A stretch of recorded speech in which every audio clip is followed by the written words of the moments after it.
সম্পর্কে জানবো এখন। তো একটা জিনিস এখানে নাই, হ্যাপ্লয়েড সেল ডিপ্লয়েড সেলের কথাটা এখানে নাই, কারণ কোষ বিভাজন এবং জেনেটিক্স পড়তে গেলে এটা লাগবে। তো আমরা এখানে বেসিক হিসাবে জাস্ট কিছু জিনিস জানবো। হ্যাপ্লয়েড সেল, তো আমাদের মানুষের ক্ষেত্রে যদি আমরা চিন্তা করি, আমাদের হচ্ছে 2 সেট ক্রোমোজোম আছে। আমাদের টোটাল আছে 2 সেট ক্রোমোজোম, অর্থাৎ 23 প্লাস 23, 2 সেট ক্রোমোজোম আছে। এটা কাইন্ড অফ এরকম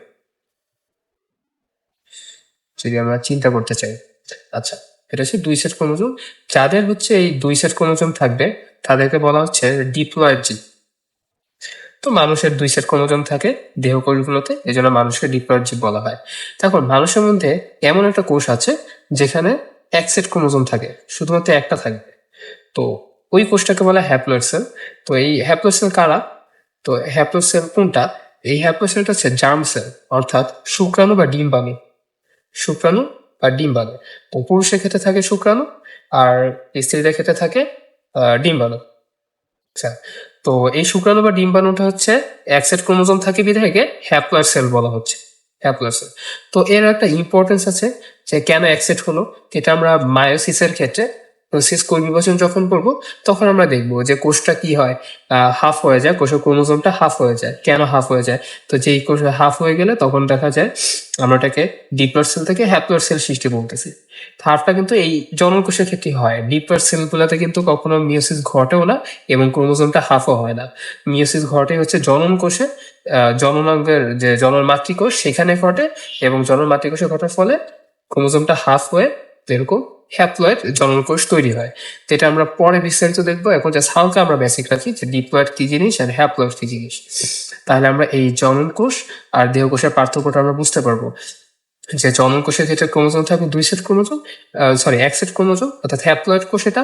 আর দেহ কোষের ক্ষেত্রে 2 সেট ক্রোমোজোম থাকবে, এই জন্য হচ্ছে ডিপ্লয়েড কোষ। এক্সাম্পল কি, যত রকমের কোষ আছে সবই দেহ কোষের অন্তর্ভুক্ত হবে, শুধুমাত্র এক্সেপ্ট শুক্রাণু অ্যান্ড ডিম্বাণু। আচ্ছা, তাহলে এইটা আমরা বুঝলাম। এটা হচ্ছে কিসের ভিত্তিতে? শারীরবৃত্ত কাজের ভিত্তিতে। কাজের কি কাজ? যে দেহকোষটা কখনো কোনো যৌন প্রজননে অংশগ্রহণ করবে না, বা জনন কোষটা কিন্তু যৌন প্রজননে অংশগ্রহণ করবে। এটা হচ্ছে ওদের বেসিক কাজ, কাজের ভিত্তিতে ভাগ করা হয়েছে। আচ্ছা, এরপর হচ্ছে নিউক্লিয়াসের গঠনের ভিত্তিতে, এটা খুবই ইম্পর্টেন্ট। আদিকেন্দ্রিক বা প্রাককেন্দ্রিক বা আদিকোষ বা প্রিক্যারিওটিক সেল। প্রি মানে হচ্ছে পূর্ব, অ্যান্ড ক্যারিও মানে হচ্ছে নিউক্লিয়াস। এরকম আর একটা হচ্ছে কি প্রকৃত কেন্দ্রিক বা সুকেন্দ্রিক বা প্রকৃত নিউক্লিয়াস বা প্রকৃত কোষ।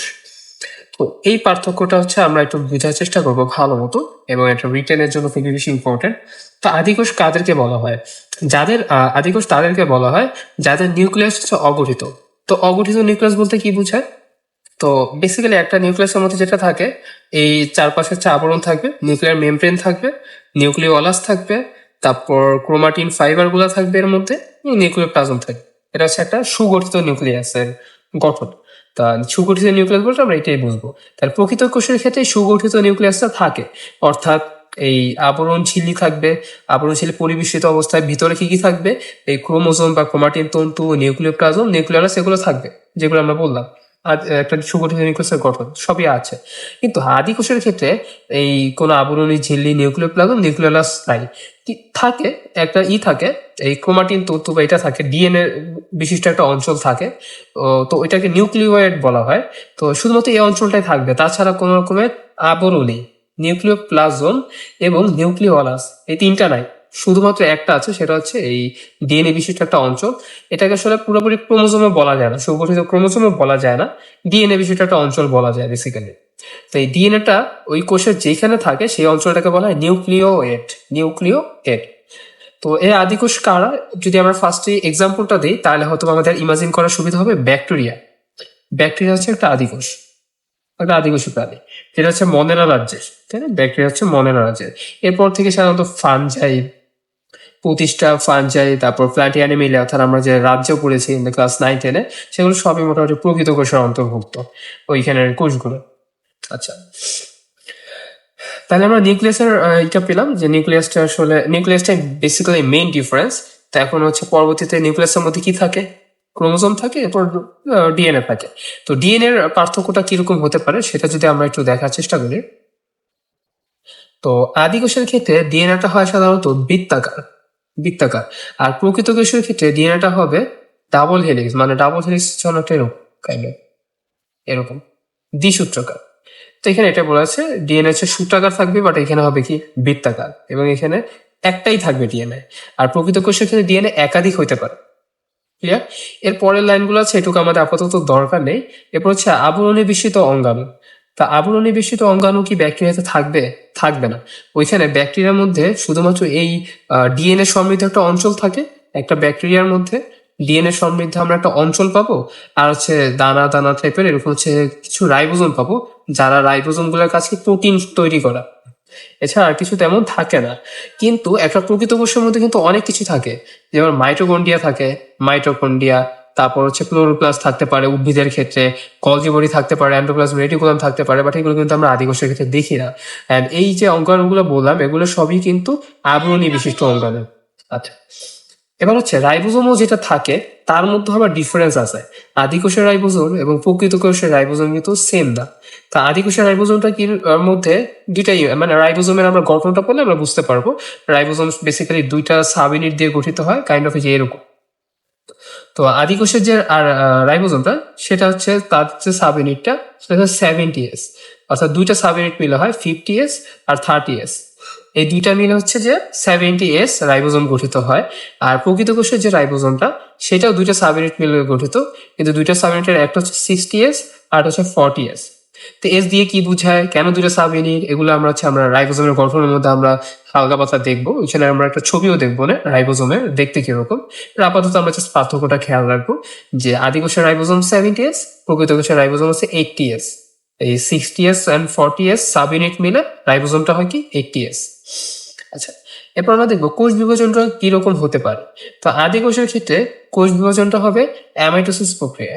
কেন অ্যামাইটোসিস প্রক্রিয়া হবে? অ্যামাইটোসিস প্রক্রিয়াটা আসলে কিরকম, এই একটা কোষ, এই কোষের মাঝখানে আস্তে আস্তে হচ্ছে কোষ প্লেট বা এরকম সামথিং কিছু একটা সৃষ্টি হয়ে যাবে, ভাঁজের মতো তৈরি হবে, ফলে হচ্ছে পরবর্তীতে দুইটা আলাদা আলাদা কোষের ভাগ হয়ে যাবে।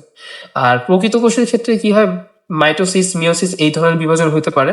মাইটোসিস মিওসিস তো আমরা জানি খুবই জটিল অ্যান্ড কমপ্লেক্স প্রসেস, তো এটা আমরা পরবর্তী চ্যাপ্টারে আমরা বিস্তারিত দেখবো।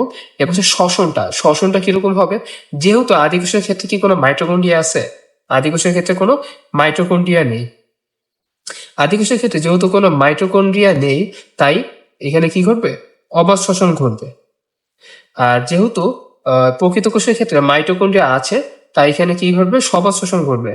মাইটোকন্ড্রিয়ার ইম্পর্টেন্সটা কি, কেন আমরা মাইটোকন্ড্রিয়ার কথাটা উল্লেখ করলাম, এটা হচ্ছে আমরা পরবর্তীতে মাইটোকন্ড্রিয়া যখন গঠন দেখবো তখন আমরা বুঝতে পারবো যে শ্বসনের সাথে মাইটোকন্ড্রিয়ার সম্পর্কটা কি।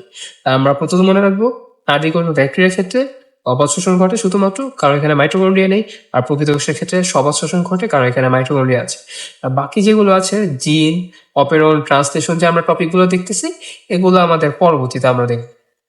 পরবর্তীতে আমরা যখন ট্রান্সলেশন সম্পর্কে জানবো, জিনের গঠন জানবো, ডিএনএ আরএনএ সম্পর্কে জানবো, তখন এই টপিকগুলো আমরা বুঝতে পারবো। আপাতত আমরা এই পার্থক্যগুলো জানাচ্ছে মনে রাখার চেষ্টা করবো। এরপর আরো আছে যে জীবদেহের মধ্যে উদ্ভিদ কোষ, প্রাণী কোষ। উদ্ভিদ কোষে কি কি থাকে, প্রাণী কোষে কি কি থাকে না, আবার কিছু কিছু জিনিস প্রাণী কোষে থাকে, উদ্ভিদ কোষে থাকে না। এই পার্থক্যটা হচ্ছে আমি এখানে একটা চার্ট দিয়ে দেওয়ার ট্রাই করবো সুন্দর মতো, ওটা দেখে নিলেই হবে। এই পার্থক্যটাও কিন্তু প্রায় সময় আসে, উদ্ভিদ কোষ ও প্রাণী কোষের পার্থক্য। তো এটা আমরা পড়ার চেষ্টা করবো, ইম্পর্টেন্ট। তাহলে আজকের ক্লাস এখানেই শেষ হলো।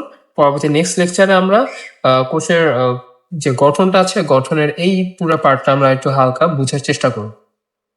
কোষের প্রকারভেদ, তো এটার শেষ যে প্রকারভেদটা ছিল উদ্ভিদ ও প্রাণী কোষের পার্থক্য, তো সেটা আমরা একটু স্কিপ করে গিয়েছিলাম, বাট সেটা আমাদের দরকার, প্রয়োজনীয়। তো আমি একটা চার্ট তৈরি করেছি, এটা হচ্ছে আমি একটু এক্সপ্লেন করার চেষ্টা করব ছবির মাধ্যমে। আচ্ছা, তো উদ্ভিদ ও প্রাণী কোষের মধ্যে কিছু পার্থক্য আছে, বেশ কিছু পার্থক্য আছে, প্রধান প্রধান পার্থক্য। তো মোটামুটি সবগুলো পার্থক্যই বাম সাইডে দেওয়া আছে। তো আমরা একটু এটা এখন দেখবো ছবির সাথে মিলে মিলে যে আসলে কিরকম ব্যাপারটা। আচ্ছা, সবার প্রথম পার্থক্যটা হচ্ছে কোষ প্রাচীর বা সেল ওয়াল। তো আমরা যদি একটু খেয়াল করি, প্লান্ট সেলের ক্ষেত্রে এই যে বাইরের দিকে হচ্ছে একটা লেয়ারের মতো আছে, যেটাকে কি বলা হচ্ছে, সেল ওয়াল বলা হচ্ছে। আর যদি একটু খেয়াল করি ভিতরের দিকে, এই যে ভিতরের দিকে কিন্তু আর একটা লেয়ারের মতো আছে, যেটাকে আমরা বলতে পারতেছি, যেটাকে আমরা বলছি সেল মেমব্রেন বা পর্দা। এটা হচ্ছে একটা পর্দা। আচ্ছা, তো সেল মেমব্রেনটা অ্যানিমাল সেল অর্থাৎ প্রাণী কোষ উদ্ভিদ কোষ উভয়ের মধ্যে থাকে, বাট এই সেল ওয়ালটা শুধুমাত্র উদ্ভিদ কোষের ক্ষেত্রেই থাকবে। এটা একটা অন্যতম প্রধান পার্থক্য উদ্ভিদ ও প্রাণী কোষের মধ্যে, যে উদ্ভিদ কোষের সেল ওয়াল বা কোষ প্রাচীর থাকবে, প্রাণী কোষের ক্ষেত্রে কোষ প্রাচীর থাকবে না।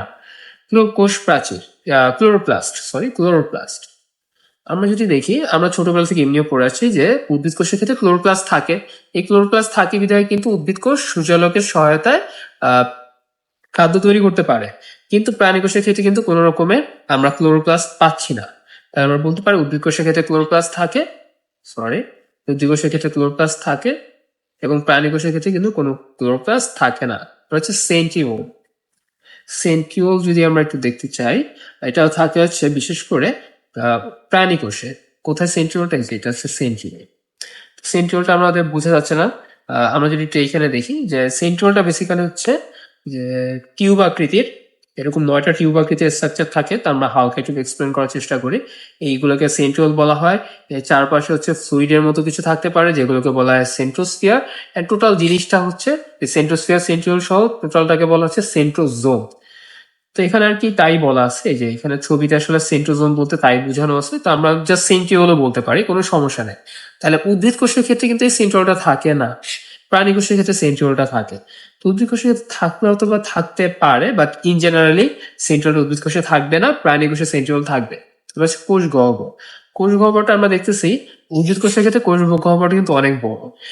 কোষ গহ্বরটা অনেক বড় এবং প্রাণী কোষের ক্ষেত্রে কিন্তু কোষ গহ্বর নাই, থাকলেও ছোট পরিমাণে থাকতে পারে। তাহলে উদ্ভিদ কোষের ক্ষেত্রে কোষ গহ্বর আছে এবং বড়, এবং প্রাণী কোষের ক্ষেত্রে কিন্তু কোনো কোষ গহ্বর নাই, থাকলেও কি হতে পারে? ছোট হতে পারে। নিউক্লিয়াসের অবস্থান, যেহেতু কোষ গহ্বরটা অনেক বড়, তাই উদ্ভিদ কোষের ক্ষেত্রে এটা অনেক দূরে সরে গিয়েছে, নিউক্লিয়াসটা অনেক দূরে সরে গেছে, পাশের দিকে সরে গেছে। বাট আমরা দেখতেছি প্রাণী কোষের ক্ষেত্রে নিউক্লিয়াসটা কিন্তু সেন্টারই আছে, যেহেতু কোষ গহ্বর নাই বা ছোট। তাহলে নিউক্লিয়াসের অবস্থানটা আমরা কি বলতে পারি? উদ্ভিদ কোষের ক্ষেত্রে বলতে পারি পার্শ্বে বা প্রাচীরের দিকে, এবং প্রাণী কোষের ক্ষেত্রে হচ্ছে কেন্দ্রে। এটা হচ্ছে সঞ্চিত খাদ্য।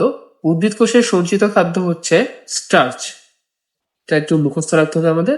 আর প্রাণী কোষের সঞ্চিত খাদ্য হচ্ছে গ্লাইকোজেন।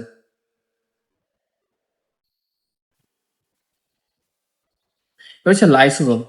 তো লাইসোজোমের কাজ হচ্ছে জীবাণু ধ্বংস করা। তো বুঝতেই পারতেছি এটা সাধারণত কার বেশি থাকার দরকার? প্রাণী কোষের।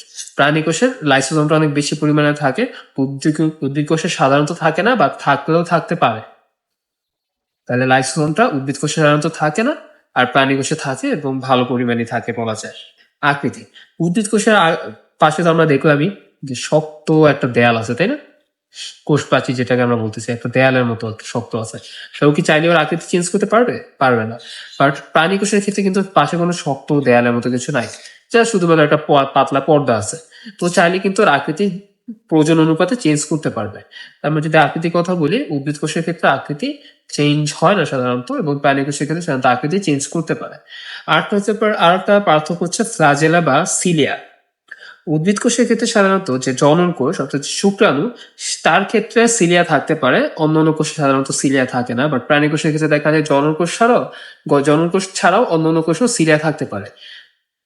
উদ্ভিদ কোষের ফ্লাজেলা সাধারণত বা সিলিয়া সাধারণত থাকে না, এক্সেপ্ট ওই যে শুক্রাণু বা ডিম্বাণু বা জনন কোষ। আহ, আর প্রাণী কোষের ক্ষেত্রে ফ্লাজেলা বা সিলিয়া থাকতে পারে, নর্মালি সব কোষই থাকতে পারে। একটা উদাহরণ দেওয়া যেতে পারে, যেমন আমাদের যে রেসপিরেটরি ট্র্যাক্ট অর্থাৎ যে শ্বসন তন্ত্র আছে না, যেখান দিয়ে হচ্ছে বায়ুটা লাংসে প্রবেশ করে নাক থেকে, ওই জায়গাটার যে কোষগুলো আছে সেই কোষগুলোতে সাধারণত সিলিয়া থাকে। আচ্ছা, তাহলে এই ছিল আমাদের উদ্ভিদ ও প্রাণী কোষের পার্থক্য। এইখান থেকে হচ্ছে আমরা পড়ে ফেলতে চাইলি। আর এই ছিল আমাদের ফিগার, আমাদের বইতেও ফিগার গুলো দেওয়া আছে, আমরা বুঝে বুঝে পড়ার চেষ্টা করবো।